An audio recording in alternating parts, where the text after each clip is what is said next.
काम किया था, उनका मकसद था कि जब 26 हिंदू मारे जाएंगे तो देश भर के अंदर हिंदू मुसलमान खड़ा हो जाएगा। एक व्यक्ति ने इस पूरे देश के अंदर जो नैरेटिव था उसको पूरा का पूरा बदलने का काम कर दिया। और इसलिए हम लोग यहाँ पर गणेश शंकर विद्यार्थी का नाम ले लेते, और भी बहुत सारे नाम यहाँ पर तो उनके जुड़े का आप उनकी याद के अंदर एक कार्यक्रम नहीं कर रहे हैं, लेकिन आज की जो ऐसी शख्सियत जिसको सबको जिसका नाम याद रखना चाहिए, मैंने उसके बारे में आपको बताया। एक एक व्यक्ति पूरे माहौल को बदल सकता है। उस व्यक्ति की जो सैक्रिफाइस है, जो उसका बलिदान है, उसको देख करके उस समय जो वहां पर लोग थे, हजारों जो सैलानी थे, उनको लोग घर पे ले गए, रात भर उनको अपने घर पर टिकाया, टैक्सी वालों ने फ्री सर्विस दे दी, सबको पहुंचा दिया।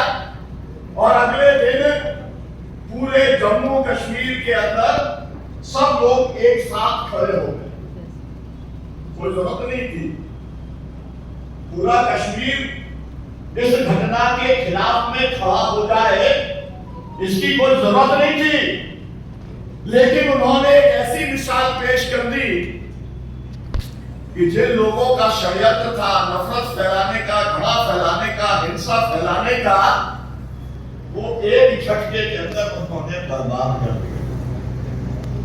ये बात मैंने आपसे इसलिए कही कि लोग लगता है हम क्या कर सकते हैं। एक व्यक्ति कितना बड़ा संदेश दे सकता है, कितना बड़ा बदलाव कर सकता है, कितने बड़े संकट से देश को उबार सकता है, इसकी मिसाल है सैयद हुसैन शाह। मैं साथियों आज सुबह से मैं दिल्ली कार्यक्रम में गया, आज मैंने 2-3 कार्यक्रम किए सुबह से। महाराष्ट्र के अंदर एक गुहा गांव है, अहमदनगर के अंदर है, वहां पर दरगाह है, सैकड़ों साल पुरानी, लोग बताते हैं कि 1000 साल से पुरानी। 3 दरगाहों पर एक के बाद एक लोगों ने पहले एक दरगाह के अंदर मूर्ति बैठा दी, फिर दूसरे पे बैठा दी, फिर तीसरे पे बैठा दी। सोचिए, मैंने आज उसके ऊपर बहुजन समाज में कार्यक्रम किया, क्योंकि वहां पर तुषार गांधी और जो तमाम सारे वहां के लोग हैं, फिरोज भाई भी, और सब लोग वहां पर गए थे।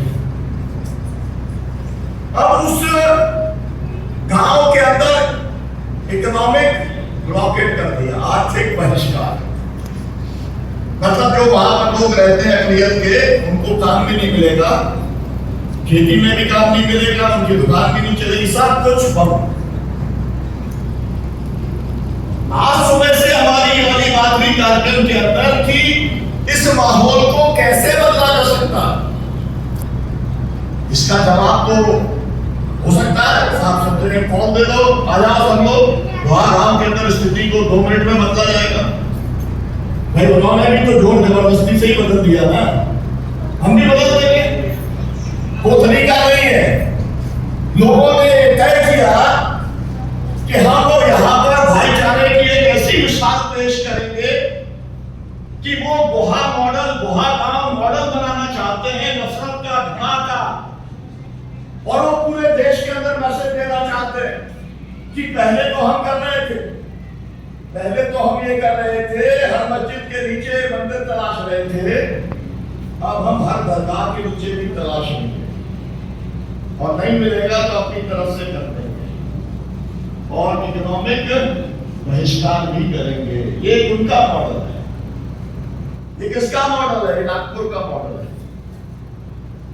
इस मॉडल के बारे में ज्यादा कहने की जरूरत नहीं है, लेकिन ये मॉडल जिन लोगों का है, वो लोग नफरत फैलाने वाले हैं, घृणा फैलाने वाले हैं, हिंसा फैलाने वाले हैं, और वो सब इस भारत के संविधान का जो भावना है, इसके जो मूल्य है, उसके खिलाफ काम कर रहे हैं। मैं यहां पर भाई से कहना चाहूंगा, खुदाई खिदमतगार के जितने लोग हैं उनसे कहना चाहूंगा, फैजल भाई ये गोहा गांव के अंदर अपनी टीम तय करके भेजिए और वहां पर जो बात ये सब लोग करके आए हैं कि आप नफरत और घृणा का मॉडल बनाएंगे और हम यहां पर सांप्रदायिक सौहार्द का, शांति का और एक ऐसा मॉडल बनाएंगे कि ठीक है आपने बहिष्कार कर दिया, हम वहां पर ऐसा कुछ इंतजाम कर देंगे कि लोगों को लगे कि ये भी हो सकता है।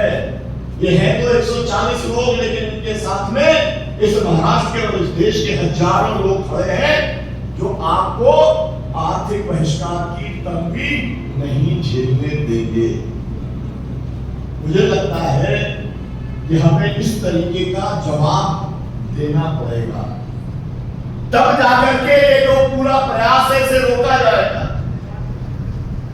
साथियों, मैं असल में यहां पर आया था, यहां पर कल एक कार्यक्रम था फिलिस्तीन की शांति और न्याय का कार्यक्रम, सम्मेलन था, उसमें 3 सांसद आ रहे थे, बड़े भारी भारी संगठन थे उसके अंदर।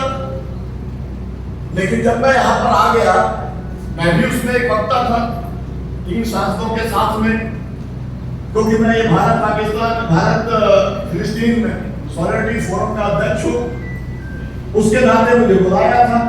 यहाँ गया तो पता चला कि गालिब इंस्टीट्यूट का वो कार्यक्रम रद्द कर दिया गया, दिल्ली पुलिस ने उसकी अनुमति रद्द कर दी। अब सवाल यह है कि 4 लाख लोग मारे गए, 23 लाख में से 4 लाख आबादी अगर मारी जाती है, जिसमें 70-80% बच्चे हैं और महिलाएं हैं, जिसको लेकर के संयुक्त राष्ट्र संघ कहता है कि अगर 48 घंटे में मेडिकल एड और खाद्य सामग्री नहीं पहुंचाई गई तो 14,000 बच्चे मर जाएंगे भूख से और इलाज से मर जाएंगे। और उसके बाद क्या हम शांत बैठ सकते हैं? क्या हमको शांत बैठना चाहिए? और अगर हम शांत बैठते हैं तो हम अपने आप को क्या इंसान कहने के हकदार होंगे? ये सवाल पूरी दुनिया, 7.5 अरब की आबादी है, उसमें से 146 करोड़ हम ही अकेले भारतीय, यह हम सबके सामने एक बड़ी चुनौती है। मेरा कहना है मौन रहना कोई अल्टरनेटिव नहीं है, हमारे को कुछ ना कुछ रास्ता निकालना पड़ेगा। कैसे करते हैं वो जरूरी नहीं है कि आप कोई फैसला करके कुछ करें, कुछ ना कुछ कर सकते हैं। कुछ नहीं तो हम जो काम संदीप पांडे जी करते रहते हैं, हमारे डॉक्टर जी पारिक करते रहते हैं, वो है फिलिस्तीनियों के बच्चों के साथ में एक दिन का उपवास कर रहे हैं।